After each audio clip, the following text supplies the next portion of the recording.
Hey there everyone, this video has been uploaded on February 29th, a leap year. I thought the scheduling here was pretty cool, and since I have enough facts for it, I decided to make today's video be specialized, meaning based around one general topic. That topic today will be stages. Comment below what your favorite stage in the game is and why. I personally have a hard time choosing between Smashville, Find Me, Gamer, and PictoChat, just to name a few. On with the facts though. In my last video I talked about how holding L when selecting Boxing Ring will change the layout of the map, but this feature of an alternate stage layout was removed from Mushroomy Kingdom.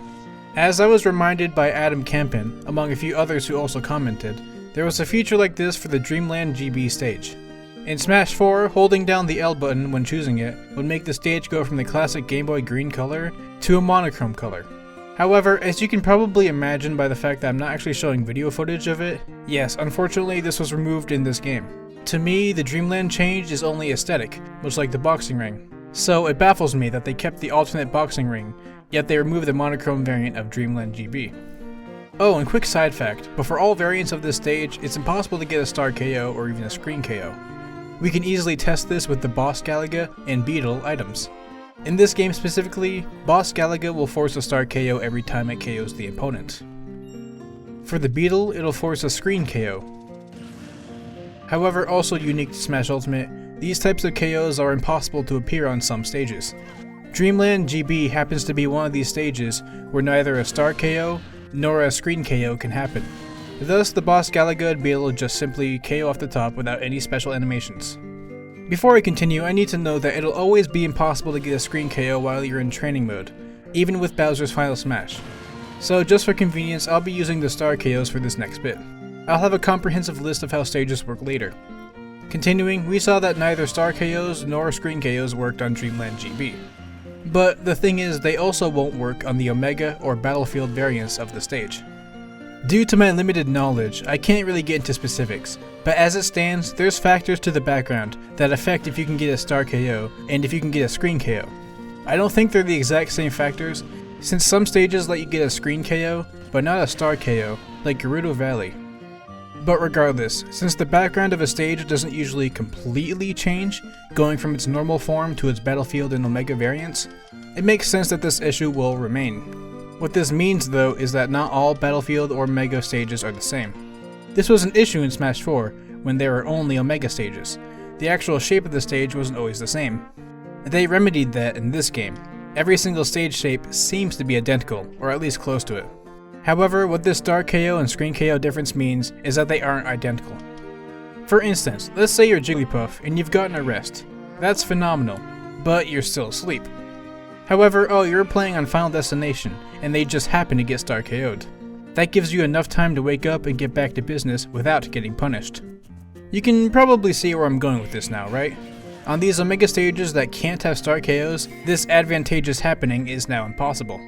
Every time Jigglypuff gets a rest, you can rest assured that the opponent will be KO'd normally, and most likely be able to respawn and punish in time. Some folk may be split on this fact.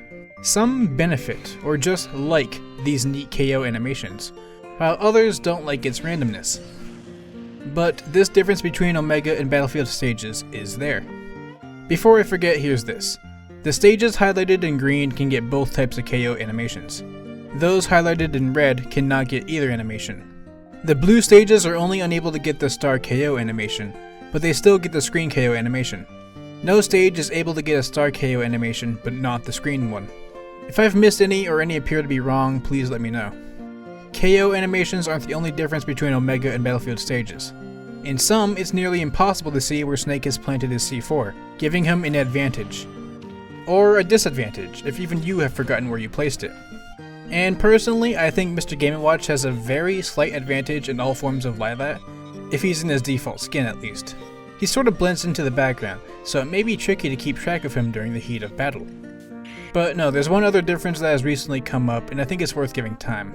In the Byleth character Discord, someone named Ruby T, among others, have discovered something regarding our newest stage, as of the release of this video, Garrick Mach Monastery.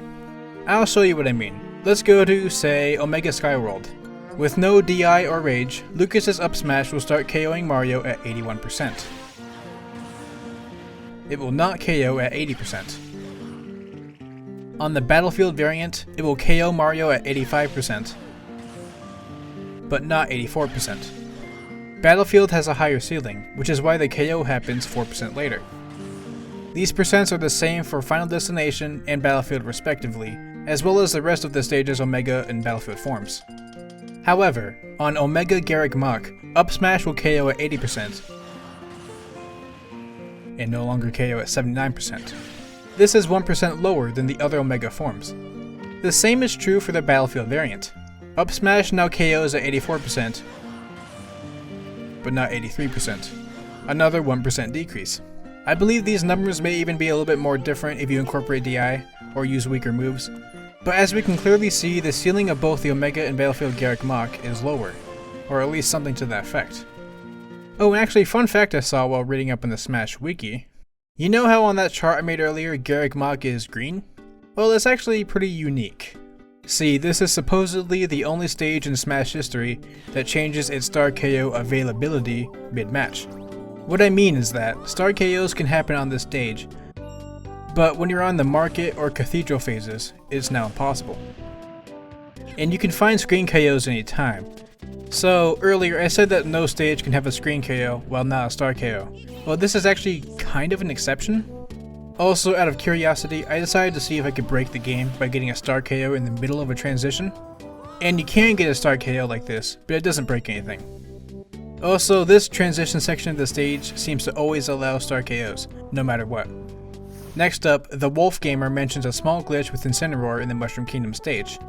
If you go down a pipe while facing left and appear from any of the other vertical pipes while inputting Revenge, you'll do a little slide. You can somewhat see this if Incineroar is facing right, but not nearly as much. I'm not sure what the cause of this is, but I'm honestly mostly just looking for an excuse to talk about this stage as a whole. First up, the scales in the center of the stage really are dependent on weight, and it's accurate. Two of the same character will keep it balanced, as well as a character in the Ditto that they spawn. However, someone like Bowser will just be very slightly heavier than King K. Rool. Putting on metal will indeed make you weigh more. I gave Pichu, the lightest character in the game, a metal box, and he still greatly outweighed Bowser, who is even over double Pichu's weight. I was curious as well, and applying lightweight spirits to yourself does indeed make your weight lighter, as we can see with these two pits here. Also, when you go through the pipes as ice climbers, it's possible that the primary and secondary ice climber will emerge from different pipes. Also, Luma cannot go through the pipe at all, nor can Olimar's Pikmin. Finally, for this stage, Impluvium mentions a neat little Easter egg with the stage's music. In the final 30 seconds of the match, or on the last stock, if you're playing the ground theme song, the song will speed up in these last moments. Listen here for yourself.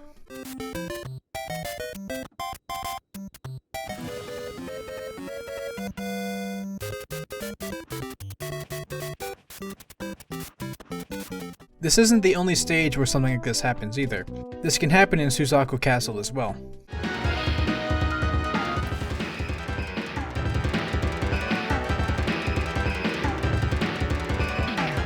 Moray Tower has something like this too, but it only activates when the timer gets down to 30 seconds left.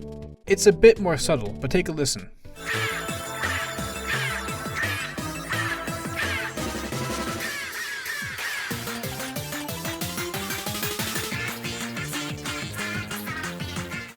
Speaking of stage music though, the Turtle King 8 had asked me what happens to a stage's music after stage morph.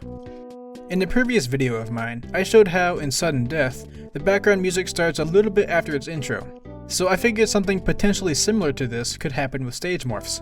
To test this, I wanted to use songs I was very familiar with, so I used Pollyanna and Battle Hymn of the Soul.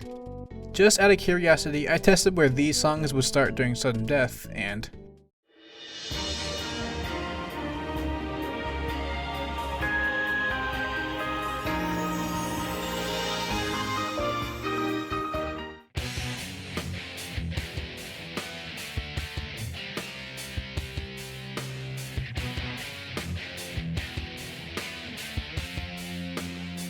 for those of you not familiar with these songs, they've both started at their natural introductions.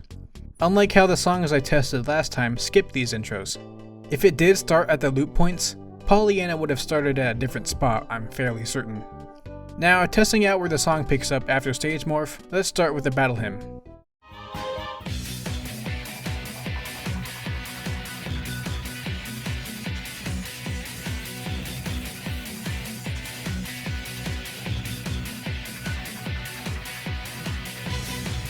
The song starts a bit after the beginning section, 25 seconds into the main song. It skipped a pretty considerable amount. Now for Pollyanna.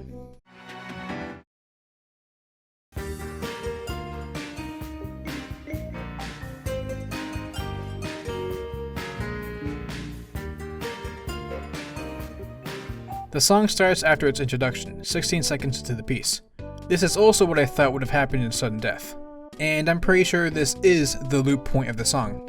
I've just hit a lot, so here's my conclusion based on this testing. When a song starts in Sudden Death, it'll either start at the beginning of the piece, or it will skip any slow introductions, but the effects seem inconsistent. When a piece starts after a stage morph, it'll start further into the piece, be it after said slow introduction, or just several seconds into it. The minimum amount of time it could take for a stage morph to happen is about a minute. So they may have been trying to give the illusion of time passing by starting further into the song. There's no direct correlation though, the song doesn't start a minute into it. That was borderline ranting, so let's move on to the final fact of the video. If any of you are fans of Nairo and watch a lot of his content, you may know about what I'm about to bring up. Let's head over to Omega Mushroom Kingdom 2. Now let's look at the ground of this stage. Do you see anything off? There's actually a hidden line on this floor, where the exact color of the ground very slightly changes. If you're having a hard time seeing it now, I don't blame you. Let me make it easier for you by changing the filters. Now do you see it? The line becomes pretty visible, honestly, and when we zoom out, we can see it almost splits the stage in half. If there's still anyone having a hard time pinpointing this, here, let me pull it up on Photoshop. I'm going to mark the line that we see right about here. Now let's use the eyedropper tool to get the hex code for this color. On the left side, the hex code is this. On the right side, it's this. Pay close attention to this box with the spectrum of green in it. When I click between the sides, it shifts. But when I keep clicking inside of each side, the color remains the same. You know, I probably didn't have to go that far to convince all of you, but hey, I felt it'd be pretty neat to see it like this anyways. The reason why this line is present on this stage? I have no idea. However, what I do know is that this line is also present on the Battlefield variant of this stage. But on the normal version of this stage, no lines are present. Or rather, the floor is kind of different, in that it's not smooth anywhere. There's always this sort of gradient pattern on it. And that's all I have for this specialized random facts episode. As always, leave your facts or questions in the comments below, and if I'm intrigued by them, I'll throw them into the facts bank and probably use them in the future episode.